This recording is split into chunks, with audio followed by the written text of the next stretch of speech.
While browsing my extensive library for my next review, I decided to focus on a woman-led game for International Women's Day.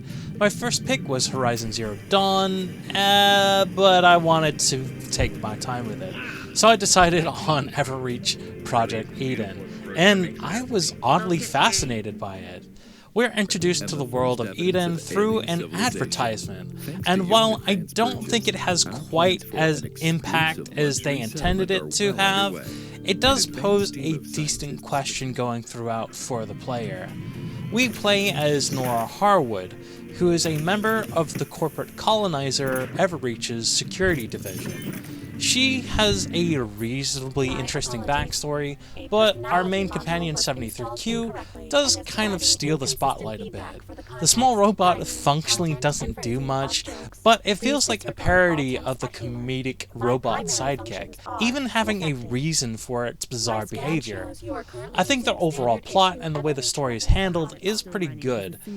There is a solid build-up and mystery, though the dialogue isn't always the best. Overall, I do think there's a decent amount of world building, but there is still some significant issues with this game. The first primary issue is the gameplay, and I'm gonna be honest, this game feels somewhere between an asset flip and a B-tier game. This is largely due to how poorly the gunplay feels, but also the hit scan AI that had a fluctuating difficulty and awareness, occasionally shooting you from across the map from distances that you can't see without zooming in. The difficulty spikes are plain awful and feel really cheap.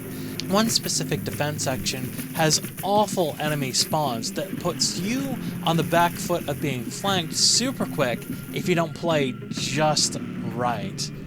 Ultimately, the upgrade tree is vital to your survival, and you will get punished badly for some of the decisions that you'll make on it, or not searching the map for materials. And this is another crutch, as maps are typically quite large, and frequently require you to extract from a single location or complete certain objectives, which makes traversal really tedious. This is amplified by the awful autosaves, which means that you frequently have to play through entire levels if you die.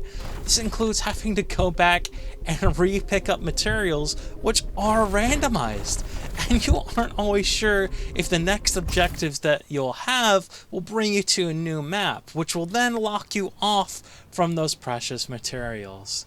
Puzzles were a bit annoying to me at first, but once you understand them, they really aren't too bad.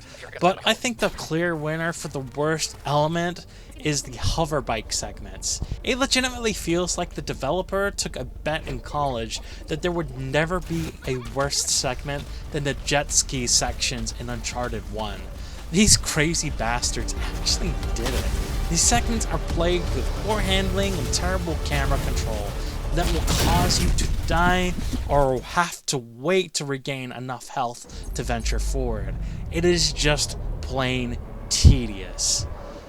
Visually, I don't think that the world of Everreach Project Eden looks all that bad. Yeah, it looks a little generic, but graphic-wise, it looks on par to early to mid 8th generation graphic fidelity. I think the worst sins here were purely how generic everyone outside of our main characters feel. But a huge downside is also the plethora of stiff animations that'll make you feel like you're watching unfinished scenes. While they are close, they desperately need to add some more arm movement at least. But I do think that the music is okay, and I'm legitimately surprised at the quality of the voice acting. It's actually pretty solid. Unfortunately, Everreach isn't very accessible. While subtitles are forced on at all times, there's no in-game way to change either the written or spoken dialogue. There is an easier difficulty, but settings are only changed from the main menu, which does kind of suck. But overall, I found my first playthrough was kind of tough, but when I played it again to get some footage, I found it pretty manageable, and even tried playing with only my pistol for a while and managed quite well. Buttons are remappable on mouse and keyboard, and while it does have full controller support, Unfortunately, you can't rebind those buttons. And the sensitivity of the analog sticks can be hard to manage, especially with the location of the settings in the menu. This means that the convenience isn't the best. Unfortunately, this has a huge impact on the convenience. While it is available on Xbox One and the PlayStation 4, as well as being available digitally on Steam and the Epic Game Store, the settings menu is basic, but fine for most uses, despite its limited location.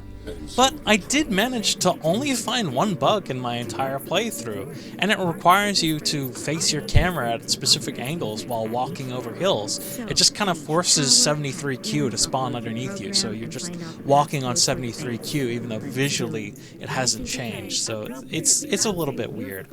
But ultimately, this puts Everreach Project Eden in a peculiar place, as I was getting frustrated with it at one moment and legitimately enjoying it the next.